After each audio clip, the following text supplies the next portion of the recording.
Okay, so hello. Today we have Professor Alice Meron Chen and Dr. Devesh Singh, and I am Ritujit Majumdar from Kumamoto University.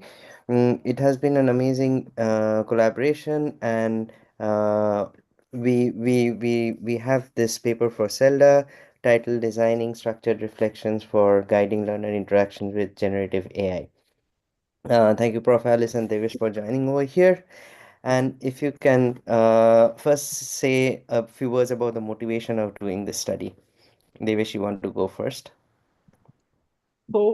As a researcher, the first motivation was there has been an increased use of Gen AI by students, and we wanted to tap into their behaviors of how, when students use Gen AI during the reading processes, how do their interactions look like?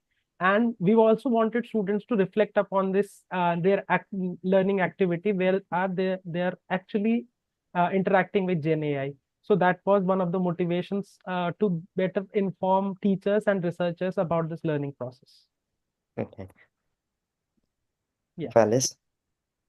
Okay, so while some teachers worry students might have used this generative AI or this kind of tool as a shortcut, we saw an opportunity to take advantage of them in some meaningful way and structure reflections, and we believe can guide students not just to rely on AI for answers, but to think more deeply about the content they're engaging with.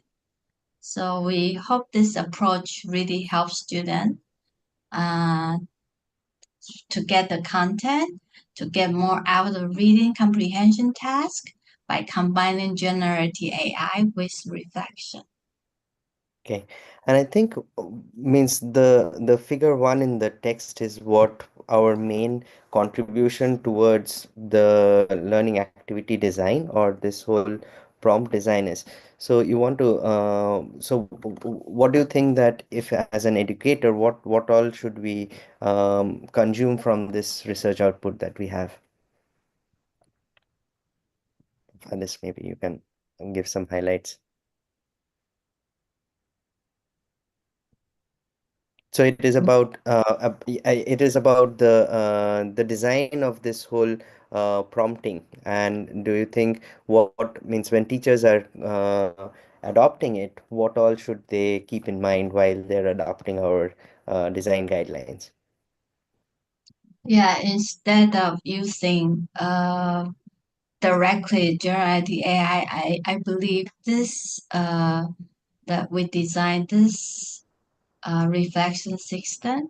It's really useful for guiding students to do this kind of using generative AI with the reflection and reading. Okay. And they wish from a systems point of view, is there something that you want to highlight and what's the advantage of using it? Yeah. The greatest, I think one of the key points here is the data that has been generated, how to tap those different data points.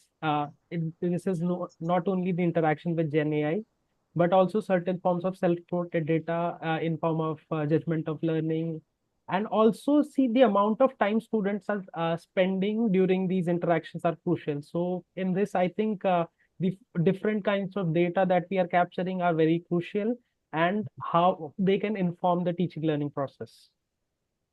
Yeah, and I think one of the advantage of having this as a system is it enables the teachers to author this activity, but then with the author activity, they can have a specific set of data that are corresponding to maybe the interaction time, which is very crucial if you want to look at the efficiency of how the students are being engaged on one of the tasks, in this case, the reading comprehension task. And also we collect the interactions with the generative AI. So these datas are something that uh, gives us a set of data to analyze. But in our context, it's more of like giving it back to the user. And here in this case, it's the students who can look at those social comparisons in the dashboard, and the teacher also who has access to this data, and then can do analysis, further analysis, to reflect on how their prompts or how this whole process of engagement with the students can be revised or updated in the next activity, for instance. Yeah. So anything else that you have you have in mind, the specialty of maybe the methodology or the insights from this pilot that we can share? I think one very important point that teacher Alice can highlight is about the reflections, how crucial they are in these kinds of, I think, uh, designs. Mm.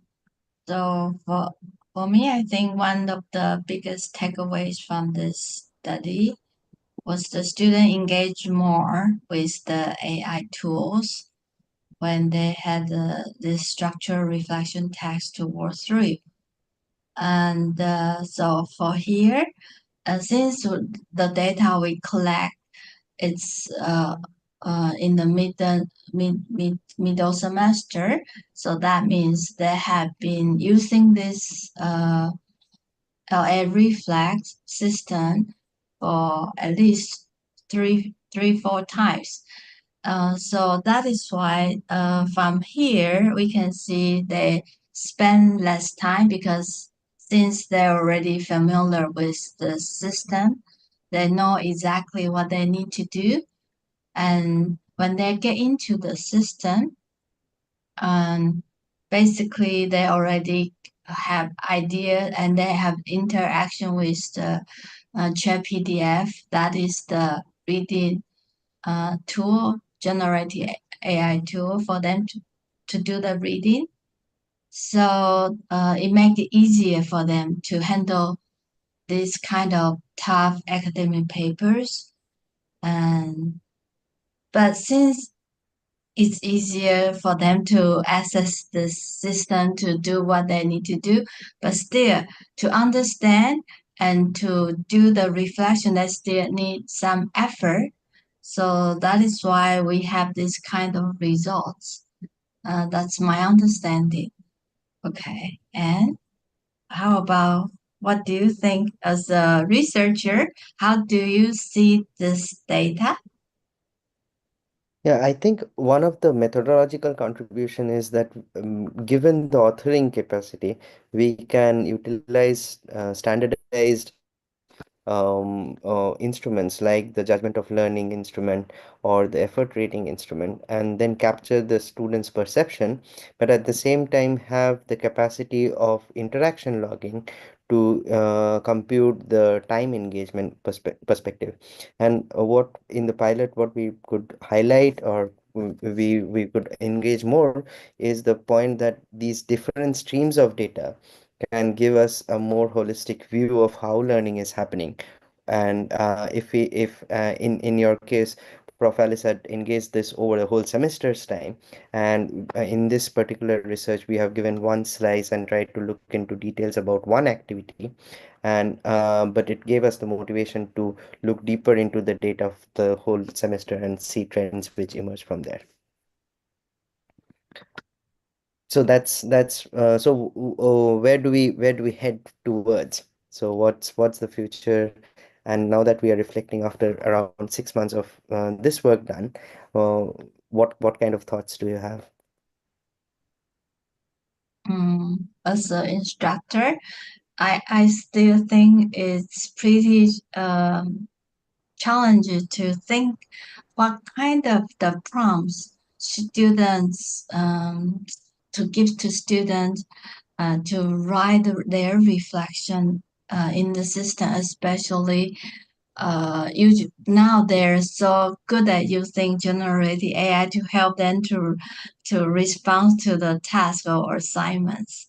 So probably as an instructor, we need to think more how to give them prompts or how to write the reflection questions to actually get their own experience or thoughts, and which is different from just the general terms or general content, general reflection from generated AI.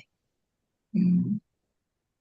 Yeah, at that point, I also think that there is this two aspects of reflection that we discussed over this period of time was reflecting on the content versus reflecting on the process, Hmm. and that has emerged also something which was important, that how reflecting on the process can also be supported by some instructor prompts, and probably reflecting on the content can be supported by generative AI, but there is still the process aspect of it, which the facilitator, the human facilitator, and the teacher might want to facilitate, and in what ways to do it.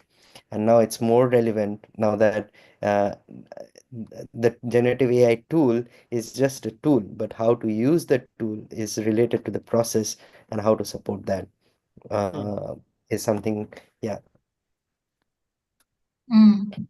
Yeah, make a lot of sense. Yeah, content and also process are both important, especially now. We want to know the process of students learning, not just to see the results. Yeah, good point. Okay, so Devesh, you have any other concluding point? Just one point. I think what you said is more important, that the reflection over learning process is crucial.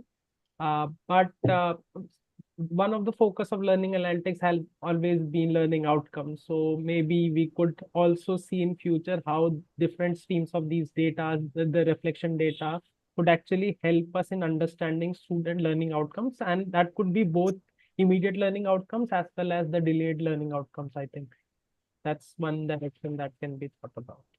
Oh, great. Okay, thank you. It has been lovely to collaborate, and we keep this work going on and the collaborations in the near future also. Thank Thank you. you. Thank you.